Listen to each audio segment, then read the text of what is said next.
ओम शांति। आज है 20 मई, शिव बाबा की साकार मुरली। आज मीठे बाबा कहते हैं, मीठे बच्चे, तुम बाप से भक्ति का फल लेने आए हो। तुम बाप से भक्ति का फल लेने आए हो। जिन्होंने जायज़ी भक्ति की होगी वही ज्ञान में आगे जाएंगे। प्रश्न, कलयुगी राजाई में किन दो चीज़ों की ज़रूरत रहती है जो सतयुगी राजाई में नहीं होगी? उत्तर, कलयुगी राजाई में वजीर, दूसरा गुरु की ज़रूरत नहीं। सतयुग में ये दोनों ही नहीं होंगे। वहाँ किसी की राय लेने की दरकार नहीं, क्योंकि सतयुगी राजाई संगम पर बाप की श्रीमत से स्थापन होती है। ऐसी श्रीमत मिलती है जो 21 पीढ़ी तक चलती है और सब सदगति में है, इसीलिए गुरु की भी दरकार नहीं। ओम शांति। ओम शांति का अर्थ क्या है? स्वधर्म में बैठो या अपने को आत्मा समझो तो शांति में बैठेंगे। इसको कहा जाता है स्वधर्म में बैठना। भगवानुवाच्य, स्वधर्म में बैठो। अभी तुम्हें बेहद का बाप बेहद की पढ़ाई पढ़ाते हैं, क्योंकि बाप बेहद का सुख देने वाला है। पढ़ाई से सुख मिलता है ना। अब बाप कहते हैं अपने को आत्मा समझ बैठो। बेहद का बाप आया है तुमको हीरे जैसा बनाने। हीरे जैसे देवी देवता ही होते हैं। वह कब बनते हैं? इतने उच्च पुरुषोत्तम कैसे बने, यह कोई भी बता न सके सिवाय बाप के। प्रजापिता ब्रह्मा के बच्चे तुम ब्राह्मण ठहरे, फिर तुमको देवता बनना है। ब्राह्मणों की होती है चोटी। तुम शूद्र से ब्राह्मण बने हो। तुम प्रजापिता ब्रह्मा के मुख वंशावली हो, कुख वंशावली तो नहीं हो।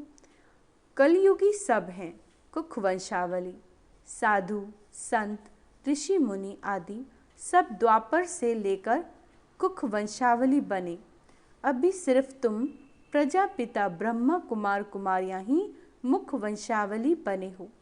यह तुम्हारा है सर्वोत्तम कुल, देवताओं से भी उत्तम, क्योंकि तुमको पढ़ाने वाला, मनुष्य से देवता बनाने वाला बाप आया है। बच्चों को बैठ समझाते हैं, क्योंकि भक्ति मार्ग वाले यहाँ आते ही नहीं। यहाँ आते हैं ज्ञान मार्ग वाले। तुम आते हो बेहद के बाप से भक्ति का फल लेने। अब भक्ति का फल कौन लेंगे? जिसने जायज़ी भक्ति की होगी। वही पत्थर से पारस बुद्धि बनते हैं। वही आकर ज्ञान लेंगे, क्योंकि भक्ति का फल भगवान को ही आकर देना है। ये अच्छी रीति समझने की बातें हैं। अभी तुम कलयुगी से सतयुगी, विकारी से निर्विकारी बनते हो, अर्थात पुरुषोत्तम बनते हो। तुम आए हो ऐसा लक्ष्मी नारायण जैसा बनने के लिए। यह भगवान भगवती हैं, तो ज़रूर इन्हों को भगवान ही पढ़ाएंगे। भगवानुवाच्य, परंतु भगवान किसको कहा जाता है? भगवान तो एक होता है।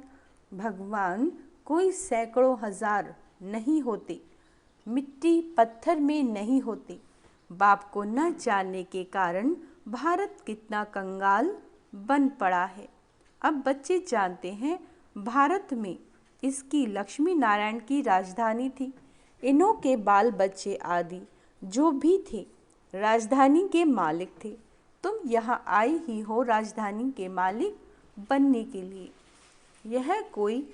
यह अभी तो नहीं है ना। भारत में इन्हों का राज्य था। बच्चों को समझाया जाता है, जब इन देवी देवताओं की राजधानी थी, सूर्यवंशी और चंद्रवंशी थी, तब और कोई धर्म नहीं था। इस समय फिर और सब धर्म है। यह धर्म है नहीं। यह जो फाउंडेशन है, जिसको थुर कहा जाता है, इस समय मनुष्य सृष्टि रूपी झाड़ का थुर सारा सड़ गया है, बाकी सब खड़े हैं। अब उन सब की आयु पूरी होती है। यह मनुष्य सृष्टि रूपी वैरायटी झाड़ है। भिन्न नाम रूप देश काल अनेका अनेक है। कितना बड़ा झाड़ है। बाप समझाते हैं, कल्प कल्प ये झाड़ जड़ जड़ीभूत तमो प्रधान हो जाता है। तब फिर मैं आता हूँ, तुम मुझे पुकारते हो, बाबा आओ, हम पतितों को आकर पावन बनाओ। हे पतित पावन कहते हैं तो निराकार बाप ही याद आता है, साकारी तो कभी याद नहीं आएगा। पतित पावन सद्गति दाता है ही एक। जब सतयुग था तो तुम्हारी सद्गति थी, अभी तुम पुरुषोत्तम संगम युग पर बैठे हो, बाकी और सब कलयुग में है। तुम हो पुरुषोत्तम संगम युग पर। उत्तम ते उत्तम पुरुष व ऊंचे ते उच्च गाया जाता है। एक भगवान, ऊंचा तेरा नाम, ऊंचा तेरा धाम। ऊंचे ते उच्च रहते हैं ना परम धाम में। यह बड़ा सहज समझने का है। सतयुग त्रेता द्वापर कलयुग फिर है संगम, इसका किसी को पता नहीं। ड्रामा में यह भक्ति मार्ग भी बना हुआ है। ऐसे नहीं कह सकते कि बाबा फिर यह भक्ति मार्ग क्यों बनाया। यह तो अनादि है। मैं बैठ तुमको इस ड्रामा का राज समझाता हूँ। मैंने बनाया हो तो फिर कहेंगे कब बनाया। बाप कहते ये अनादि है ही। शुरू कब हुआ ये सवाल नहीं आ सकता। अगर कहेंगे फलाने समय शुरू हुआ तो कहेंगे बंद कब होगा, परंतु नहीं, ये तो चक्र चलता ही रहता है। तुम चित्र भी बनाते हो, ब्रह्मा विष्णु शंकर, है ना, यह है देवताएं। त्रिमूर्ति दिखाते हैं, उसमें उच्च ते उच्च शिव को दिखाते नहीं, उनको अलग कर देते हैं। ब्रह्मा द्वारा स्थापना सो तो अब हो रही है। तुम अपनी राजधानी स्थापन कर रहे हो। राजधानी में तो सब प्रकार के पद होते हैं। प्रेसिडेंट है, प्राइम मिनिस्टर है, चीफ मिनिस्टर है, ये सब होते हैं। राय देने वाले, सतयुग में राय देने वाले कोई चाहिए नहीं। अभी जो तुमको राय अथवा श्रीमत मिलती है वह अविनाशी बन जाती है। अभी देखो कितनी राय देने वाले हैं, ढेर के ढेर हैं। पैसे खर्च कर मिनिस्टर आदि बनते हैं राय देने के लिए। खुद गवर्नमेंट भी कहते हैं यह क्रिएटिव है, बहुत खाते हैं। यह तो है ही कलयुग, वहाँ तो ऐसे होते नहीं। वजीर आदि की दरकार नहीं रहती। यह मत 21 जन्म चलती है, तुम्हारी सद्गति हो जाती है। वहाँ तो गुरु की भी दरकार नहीं रहती। सतयुग में न गुरु न वजीर रहता। अभी तुमको श्रीमत मिलती है। अविनाशी 21 पीढ़ी के लिए, 21 बुढ़ापे के लिए। बूढ़ा बन फिर शरीर छोड़ जाए, बच्चा बनेंगे। जैसे सर्प एक खाल छोड़कर दूसरी ले लेता है। बाप समझाते हैं, मीठे बच्चों, तुम ब्राह्मण ब्राह्मणियाँ हो, ग्रंथ में भी पढ़ते हैं, सुनते तो सब हैं। मूत पलीती कपड़े धोए, भगवान को बुलाते हैं, आकर मूत पलीती कपड़ा हम आत्माओं का धुलाई करो। हम सब आत्माओं के बाबा आकर हमारा कपड़ा साफ करो। शरीर तो नहीं धोना है। बाबा क्या कहते हैं, मैं तुम्हारा शरीर धोने थोड़ी ना आता हूँ, आत्माओं को धोना है, क्योंकि आत्मा ही पतित बनी है। पतित आत्माओं को आकर पावन बनाओ। तो बाप बच्चों को समझाते हैं, मीठे मीठे बच्चों, मुझे यहाँ आना पड़ता है। मैं ही ज्ञान का सागर हूँ, पवित्रता का सागर हूँ। तुम बेहद के बाप से बेहद का वर्षा लेते हो। हद के बाप से हद का वर्षा मिलता है। हद के वर्षे में बाबा कहते दुख बहुत है, इसीलिए बाप को याद करते हैं। अथाह दुख है। बाप ने कहा है, यह 5 विकारों रूपी रावण तुम्हारा सबसे बड़ा दुश्मन है। यह आदि मध्य अंत दुख देते हैं। हे मीठे बच्चों, अगर इस जन्म में ब्राह्मण बनकर काम पर जीत पहनी तो जगत जीत बनेंगे।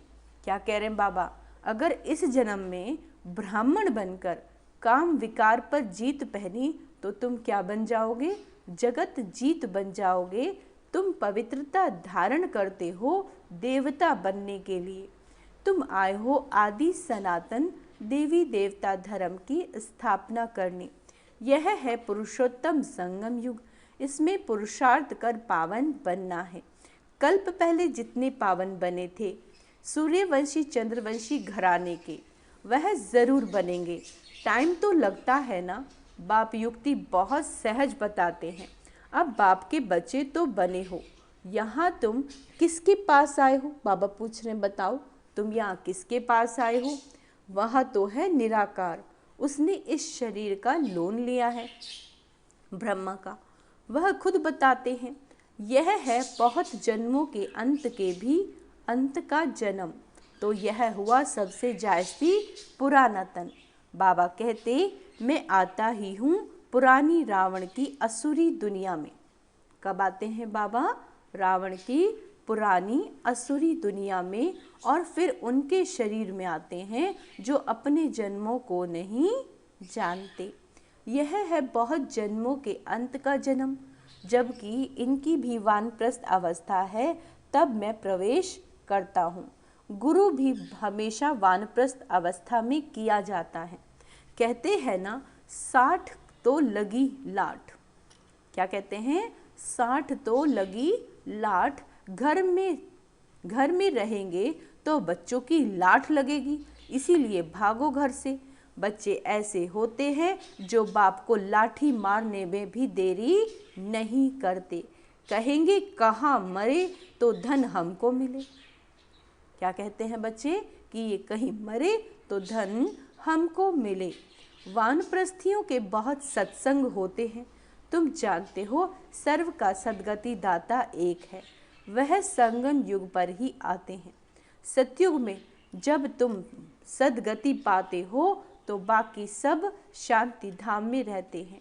इसको कहा जाता है सर्व की सद्गति। बाप के सिवाय तो कोई भी सद्गति दाता हो नहीं सकता। यह किसी को श्री कह सकते हैं, न श्री श्री। श्री अर्थात श्रेष्ठ होते हैं देवताएं। श्री लक्ष्मी, श्री नारायण, उनको कहा जाता है। उन्हों को बनाने वाला कौन है? लक्ष्मी नारायण को ऐसा पूज्य बनाने वाला कौन है? बाबा कहते, श्री श्री शिव बाबा को ही कहना चाहिए। तो बाप भूले सिद्ध कर बताते हैं, तुमने इतने गुरु किए, फिर भी ऐसा ही होगा। तुम फिर वही गुरु फिर से करोगे। ये चक्र जो है रिपीट होता रहेगा। जब तुम स्वर्ग में रहते हो तो वहाँ हो सुख धाम में। जब हम स्वर्ग में रहते हैं, पवित्रता, सुख, शांति सब वहाँ है। वहाँ झगड़ा आदि होता नहीं। बाकी इतने सब शांति धाम में चले जाते हैं। भल सतयुग को लाखों वर्ष कह देते हैं। बाप कहते, लाखों वर्ष की बात है ही नहीं, यह तो 5000 वर्ष की बात है। कहते भी हैं, मनुष्य के 84 जन्म, दिन प्रतिदिन सीढ़ी नीचे उतरते तमो प्रधान बनते जाते हैं। तो बाप समझाते हैं, यह भी ड्रामा बना हुआ है। एक्टर्स होकर ड्रामा के क्रिएटर, डायरेक्टर, मुख्य एक्टर को ना जानो तो क्या कहेंगे? बाप कहते हैं, इस बेहद के ड्रामा को कोई भी मनुष्य मात्र नहीं जानते। यह बाप आकर समझाते हैं। कहते भी हैं, शरीर लेकर पार्ट बजाते हैं तो नाटक हुआ ना। नाटक के मुख्य एक्टर्स कौन हैं? कोई बता नहीं सकते। अभी तुम बच्चे जानते हो, यह बेहद का ड्रामा कैसे जू मिसल चलता है, टिक टिक होती रहती है। मुख्य है ऊंचे ते उच्च बाबा, जो आकर समझाते भी हैं और सर्व की सद्गति भी करते हैं। सतयुग में दूसरे कोई होते नहीं। सतयुग में और कोई धर्मों के लोग नहीं होंगे, बहुत थोड़े हैं। सतयुग में बहुत थोड़े आत्माएं होती हैं। वह थोड़े जो होंगे, उन्होंने सबसे जायज़ी भक्ति की होगी, जो सतयुग में होंगे। तुम्हारे पास प्रदर्शनी व म्यूज़ियम में आएंगे वह जिन्होंने बहुत भक्ति की है, वही आएंगे। जिन्होंने भक्ति नहीं की, बाबा कहते हैं, वो नहीं आएंगे। क्योंकि ज्ञान किसको मिलता है? जो बहुत भक्ति करते हैं। एक शिव की भक्ति करना, इसको कहा जाता है अव्यभिचारी भक्ति। फिर बहुतों की भक्ति करते व्यभिचारी बन पड़ते हैं। अभी तो बिल्कुल ही तमो प्रधान भक्ति है, पहले सतो प्रधान भक्ति थी, फिर सीढ़ी उतरते तमो प्रधान बनी। ऐसी हालत जब होती तब बाप आते हैं सबको सतो प्रधान बनाने। तो बाबा का क्या काम है? हम आत्माओं को सतो प्रधान बनाना। इस बेहद के ड्रामा को भी तुम जानते हो। अच्छा, मीठे मीठे से केला दे बच्चों प्रति माता पिता बाप दादा का याद प्यार और गुड मॉर्निंग। रूहानी बाप की रूहानी बच्चों को नमस्ते। हम रूहानी बच्चों की रूहानी बाप दादा को याद प्यार, गुड मॉर्निंग, नमस्ते मीठे बाबा, शुक्रिया बाबा, शुक्रिया। आज के लिए धारणा के लिए मुख्य सार, बेहद बाप से बेहद का वर्षा लेने के लिए, बेहद के बाप से यानी शिव से वर्षा यानी प्रॉपर्टी लेने के लिए पावन ज़रूर बनना है। जब अभी पवित्रता का वर्षा लो अर्थात काम जीत बनो, तब जगत जीत बन सकोगे। यानी काम पर जीत पाओगे तभी तुम क्या बनोगे? स्वर्ग के मालिक, जगत जीत बनोगे।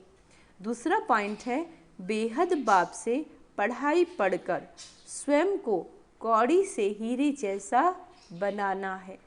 बेहद का सुख लेना है, नशा रहे मनुष्य से देवता बनाने वाला बाप अभी हमारे सम्मुख है, अभी है हमारा यह सर्वोत्तम ब्राह्मण कुल। वरदान है, ज्ञान संपन्न दाता बन, ज्ञान संपन्न दाता बन, सर्व आत्माओं के प्रति शुभ चिंतक बनने वाले श्रेष्ठ सेवाधारी भव। शुभ चिंतक बनने का विशेष आधार है शुभ चिंतन। शुभ चिंतक बनने का आधार क्या है? विशेष शुभ चिंतन। जितना आप शुभ चिंतन करेंगे तभी आप सभी आत्माओं के प्रति शुभ चिंतक कर शुभ भावना रख पाएंगे।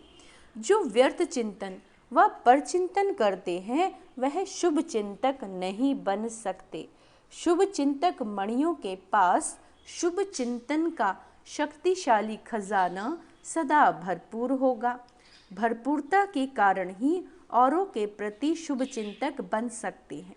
शुभ चिंतक अर्थात सर्व ज्ञान रत्न से भरपूर। अब शुभ चिंतक को क्या बोला बाबा ने? सर्व ज्ञान रत्नों से भरपूर। ऐसे ज्ञान संपन्न दाता ही चलते फिरते हर एक की सेवा करते श्रेष्ठ सेवाधारी बन जाते हैं। स्लोगन है, विश्व राज्य अधिकारी बनना है, विश्व राज्य अधिकारी बनना है तो विश्व परिवर्तन के कार्य में निमित्त बनो। अच्छा, ओम शांति। तो आज का स्वमान अभ्यास करेंगे। मैं श्रेष्ठ सेवाधारी हूँ। क्या हूँ मैं? श्रेष्ठ सेवाधारी हूँ। मैं परम पवित्र आत्मा हूँ। मैं नॉलेजफुल आत्मा हूँ। ओम शांति।